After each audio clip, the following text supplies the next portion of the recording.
welcome back to the channel. Today we've got e46 in for a brake job. As you can see, it was about time. We're a little bit low on pad. So, as far as what we're using on this particular car, we went back with a standard Ate rotor. We're using Akebono pads on it, which is a pad that I definitely recommend. It's a ceramic pad. It's very low dust, which helps a lot with these cars. Basically, shot of the box. The Euro Ultra Premium. So, I say these really help with the dust issues that a lot of European cars, I know BMWs are definitely plagued with. So I've already got this side done, and I'm going to bring you all along for the other side and give you a rundown of it. So we'll go ahead and see if we can get it up in the air. Alright, so just as a reference, the rotors for this car are Ate part number SP22160. I don't know if I have a part number on the pads or not. Yes. EUR781. So these should be applicable for any e46 325. This may well work for 328s, like pre-facelift 328s as well. 323 guys, you all should have different brakes. Some did, some didn't.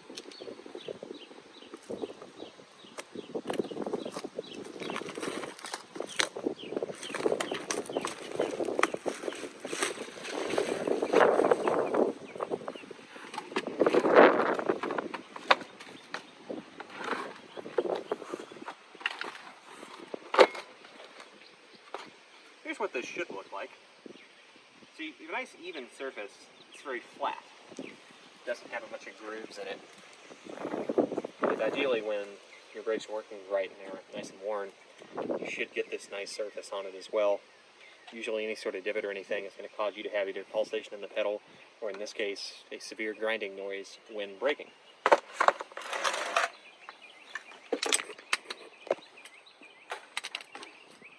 So now we're going to need to go ahead and get the caliper off. You've got two pins that are on the back side of this. I'll show you guys how to get it off.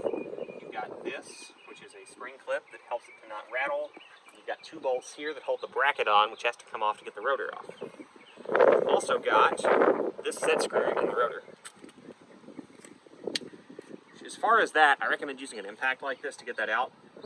Otherwise, a lot of those tend to break off. I'm going to make sure that's all the way seated in, and then it'll come right out.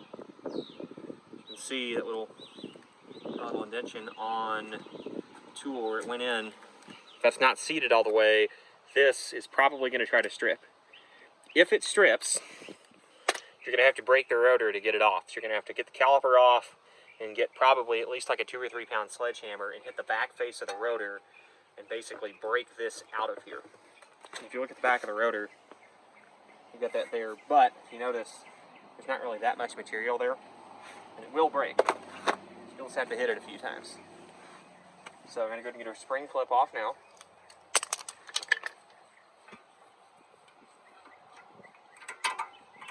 And we have to take the caliper slide pins out next. They have these little caps in them that keep the lubricant in them. There.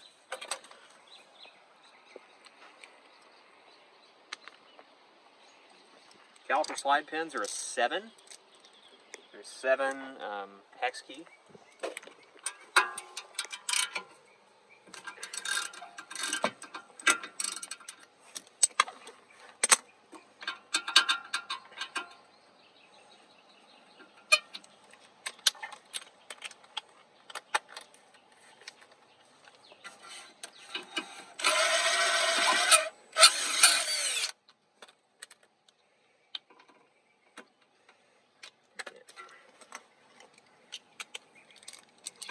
To lubricate these when putting them back in as well.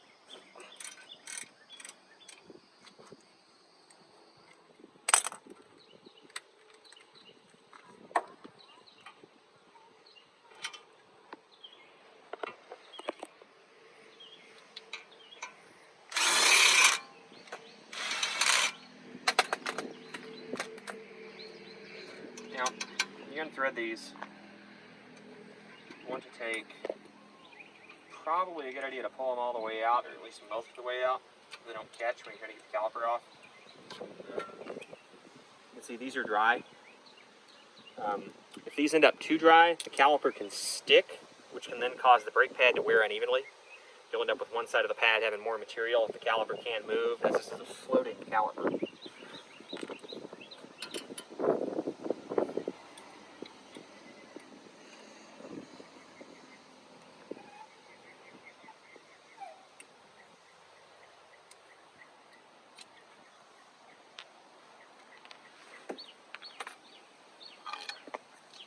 Now, as I know from the other side, these are pretty stuck over there. We'll see how this side does.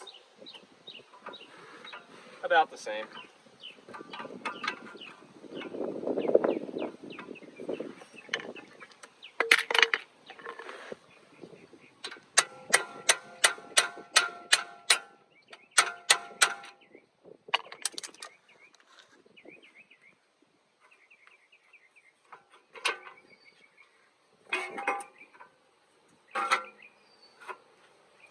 As you can see, we're pretty much into the metal there. So one might argue that you've gotten your full money's worth out of this set of pads. Pad inside has got the spring clip, which will hold it here inside the caliper. Now we'll have to take this bracket off to get the rotor out, which is a 16. I may have to turn the wheel to this place, we'll see. Yep. Should be able to get to that a lot easier now.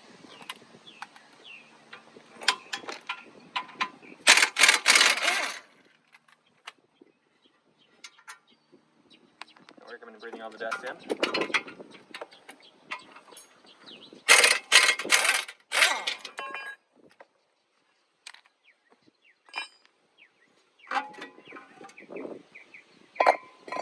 So this rotor, see, it's got a pretty good groove in it. We're definitely down on thickness. We might be able to machine these for the sake of time today. We're going to. So it's a good time to check your bearings while you're here. This particular bearing here, it spins pretty freely. I would guess it's going to need a set of bearings probably within a year or so. But in the case of this, the customer that's got this car, he's intending to not drive this thing daily for that much longer. We're going to have an engine rebuild series coming up dealing with his actual daily driver. So this is more of just to get it down the road. So if you're in a northern area, it's probably to your advantage to put a little bit of anti-seize right here on the rotor surface. Where we're at in Tennessee, it's not a terrible issue. I mean, I'm not going to worry about it considering that there's essentially almost no corrosion here at all. And the same way with the back of the rotor. I mean, now, back when I worked in Kentucky, we got a lot of cars that were from like Ohio or Indiana, and I mean, this would look like the Titanic. It would have tons of stuff all over it. So, and also generally if you get a coated rotor like this, that's another good thing if you're in the salt belt. It's going to help you a lot with cutting down on corrosion here in the rotor area. So, pull our caliper out of the way again. You really don't want to put stress on this hose. Try my best not to.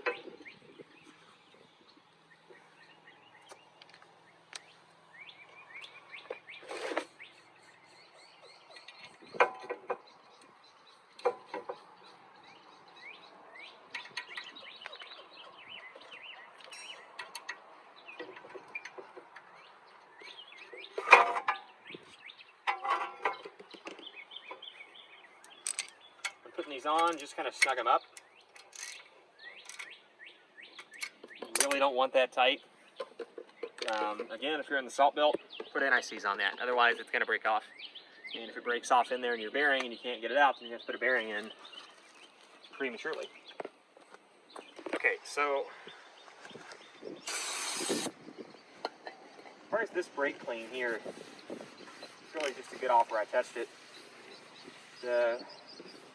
Generally the OE coated rotors like this, they're not going to be super good about the coating actually coming off when you wipe them.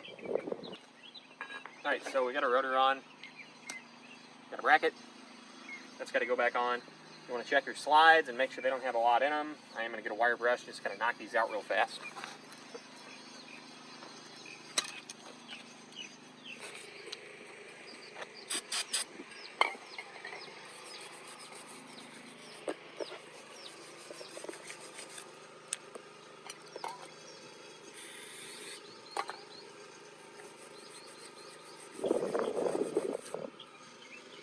So when you clean these out, you really do want to keep them wetted down.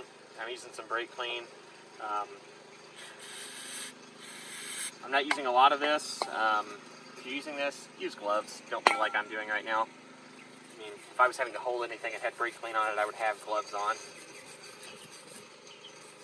But you really don't want to breathe this stuff in.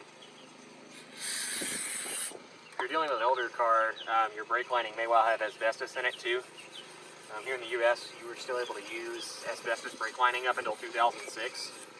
So if the car's got original pads on it, it's very possible you may have that. BMW was one of the last companies to get rid of that. So, we've got our caliper bracket. We slide back on, which we will.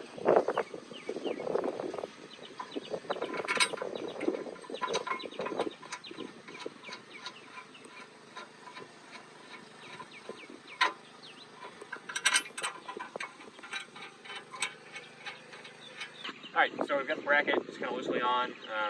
The bracket torques to 50. The slide pins back here torque to 22.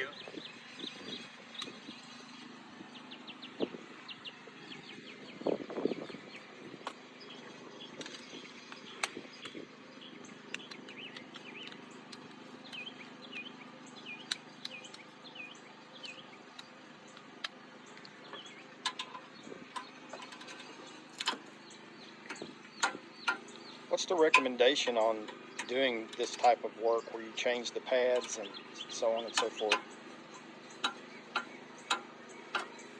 So as far as a service interval, I mean, you're probably looking, 40, 50,000 miles. Let's say around 50 out of a set.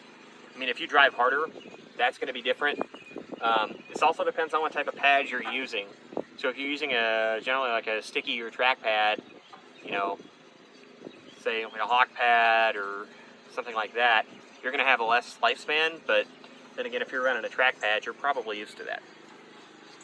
Also, something else I can note on this car here too, let's switch to the normal ratchet to illustrate this. This car needs a set of front control arm bushings. Now, if you watch right here when I pull down on this, you can see this rubber is kind of split up in here anyway. Watch when I pull down on this, see that move a lot. This car has got kind of a weird play in the steering, and that's probably it. So that's something that will need to be addressed in the future. This car is going to come back probably in a few weeks to get a brake flush done. It's got some fluid that really needs to be changed out. The customer didn't have time to do that today. So when it comes back, we're ideally going to do a fluid flush. We've got a brake pad wear sensor on the other side that's got to be changed. And we're probably going to do those lollipop brackets too. But as for now, we need to go and get the caliper back on. So, we've got to do a few things here. One, we've got to lube these up. I'm using Silglide. I like this stuff a lot. Just kind of need enough of it.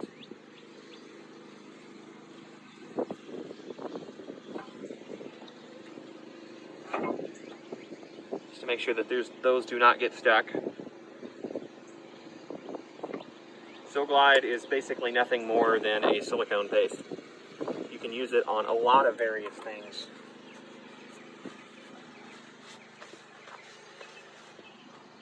Stuff's also really good for like weather stripping. If you have a window that's, say, kind of sticky, quite want to go down like it should. It's good for that.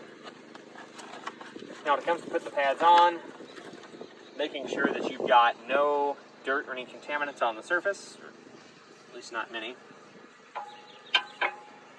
Before you put this in though, you'll note that the pad does come with lubricant.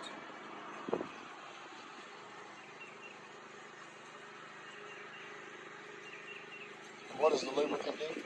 So the lubricant is going to help with making sure the pad doesn't make noise. Is that where that squeak comes from? Yes, that is where the pad squeak can come from. So you kind of want to put that on all the little mounting surfaces of it. They're in here. You don't need a lot. You just need a little thin. You just need a thin film.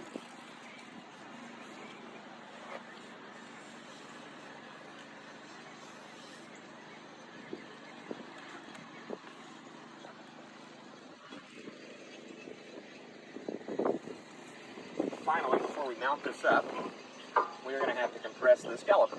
We're going to do with our caliper compression tool. So basically, just want to take it and set it in here. When you do this, you want to be sure that you do not have another caliper on the same brake circuit, say like the other front one, off of the car.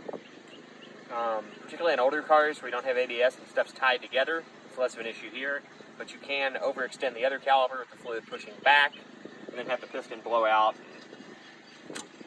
You're making yourself more work. You're going to get an involuntary brake flush.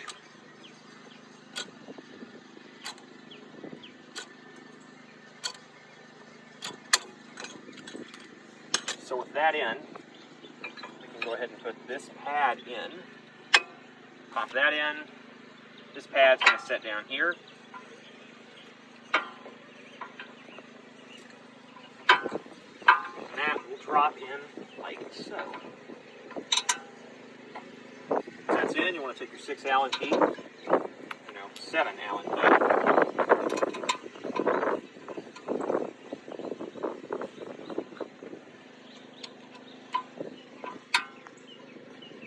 ahead and get that started.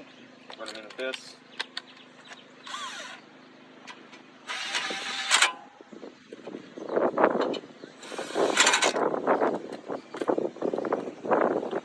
We'll go ahead and torque these to 22 foot-pounds.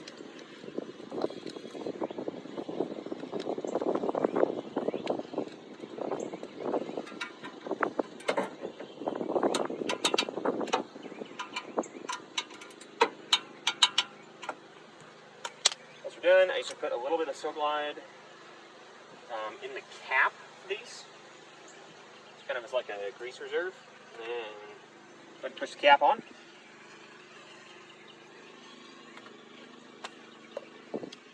And lastly, you refit your spring clip, which sets here and here. Usually a good way to do this is to put it here, hook that in your first one, bring it around, you hook it there, and then push down, and it'll go right in. The spring clip is on, and the only thing we have left to do here for this side is going to be to go ahead and put the wheel back on and torque it. So we got our wheel. It's freshly clean. One other thing to note on these is another particularly up north thing. If you have a wheel that's sticky to come off, it can do you good to come in here with like a wire wheel on a die grinder and clean that up, and to clean up the hub flange. This one seems to be okay. Generally more of an issue on northern cars or ones that get driven when there's a lot of salt. Also, if you've got vibration issues, after you take your wheels and tires off and put them back on, that's probably where your issue lies. You need to pull them back off and clean that flange. And then on cars I know that are going up north, normally I'll NICs those and then put it back on.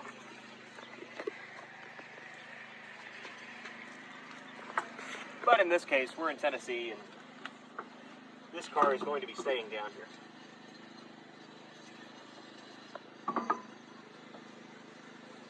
Pops on.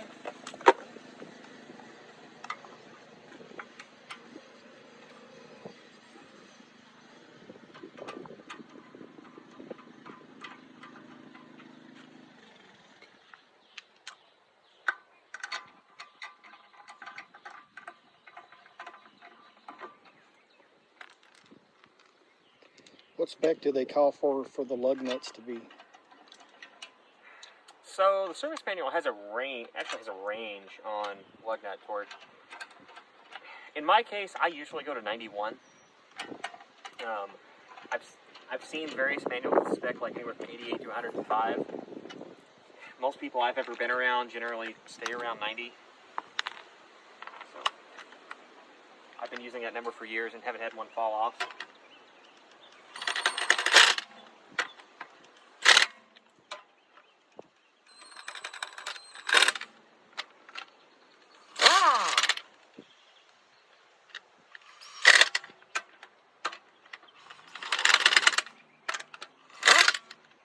Is there any issue with over torquing? Yes, you do not want to over torque them. If you do over torque, you can have an issue where the lug nut starts to stretch and can eventually break. Obviously, that can cause bad things to occur. So we'll go ahead and get this off our jack, and then we'll torque it. Okay.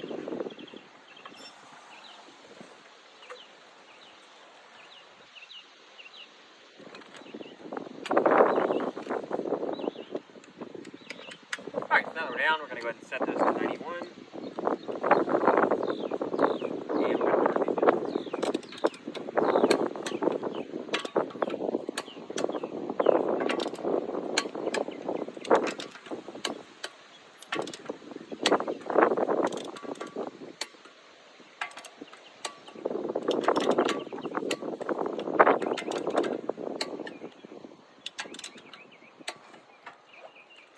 Now, it's usually good practice, especially if it's a customer car.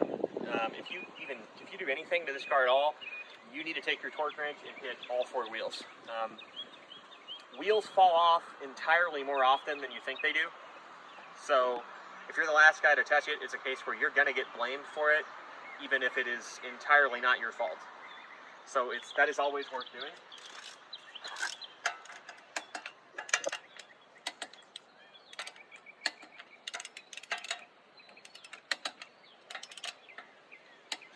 As far as checking them, just go around and hit all five once.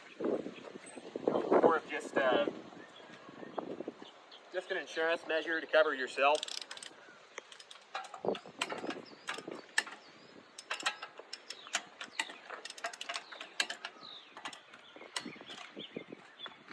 Usually a good thing to check tire pressure too. Like that one there, you'll notice looks a little bit low.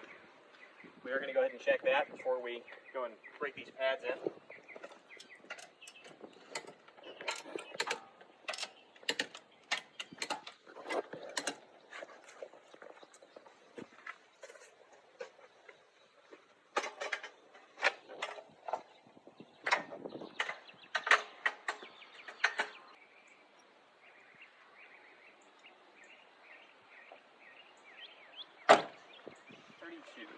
So the pressure was listed on the door. Pressure is listed inside the door.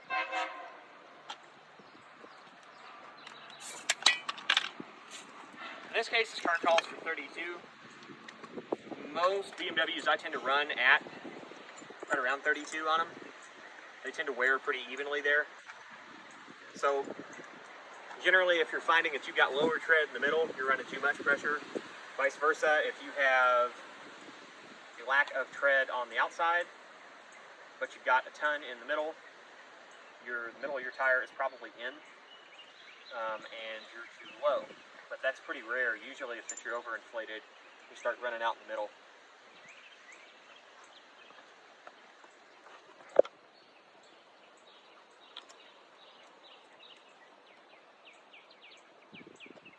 Okay, this one is spot on.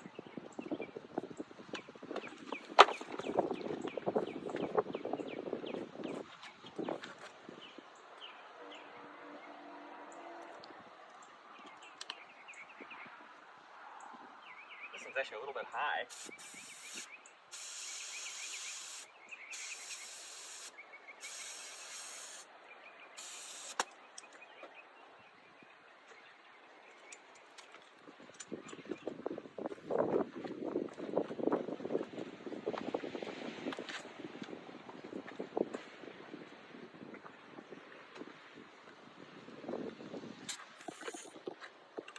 See, this one's also a bit on the high side.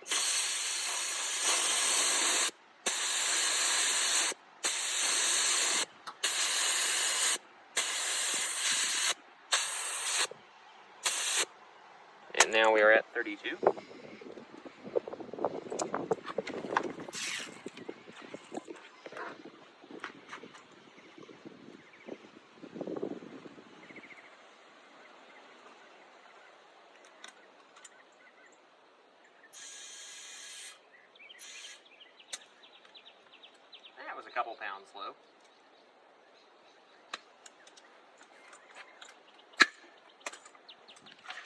Alright, now with that out of the way, I'm going to have to clean myself up a little bit, and I'm going to need to go ahead and do a drive on this thing to go ahead and break in the pads. In this case, the car's got a rotor that's coated on it, so in addition to breaking the pads in, we need to go ahead and get the coating off of the rotor. So, when doing that, usually you're going to want to do a series of probably 30, 40 mile an hour stops, say like 40 down to 10. I usually do to try to do anywhere from say 10 to 15 of those. Your brake pads, depending on what they are, may give you specific instructions on that. Most, like track-oriented brake pads do. A lot of them, you're probably going to have to go brake them in at speeds that aren't necessarily optional on a public road, so do that at your own risk. But in the case of these, we can do this at a normal, road speed to get these broken in, so the customer's not going to have any issues with the pad not grabbing. Also, if you're doing this on an automatic transmission car specifically, before you get in it and start it, pump your pedal a few times, because the pad is not yet out to the rotor. It's probably more in like this. So if you were, say, on a wall and tried to go forward, and you press down to stop, you may have to pump it up a couple times to get those pads in at first, because you compress the caliper. But I guess now I'm going to go ahead and see if I can get these pads broken in. So to sum up with the brake job, I ended up breaking the pads in. Did probably 15 stops the way I described. It ended up coming out really good. The car stopped nicely. The customer's really happy with it. It didn't have any pulsation or grinding issues anymore. The car actually had brake pad, which was a definite improvement. So just like, subscribe, keep following us here. So we do have a lot of stuff coming up. E30 behind me here. We're about done with vintage prep now, fortunately. So we will be headed out for that in about 3 weeks. And we will have all of that documented for you guys. Looks like we're going to do the Hot Rod Power Tour as well. Looking forward to that. We may be the only people on Power Tour in an E30, but we're going to do it anyway.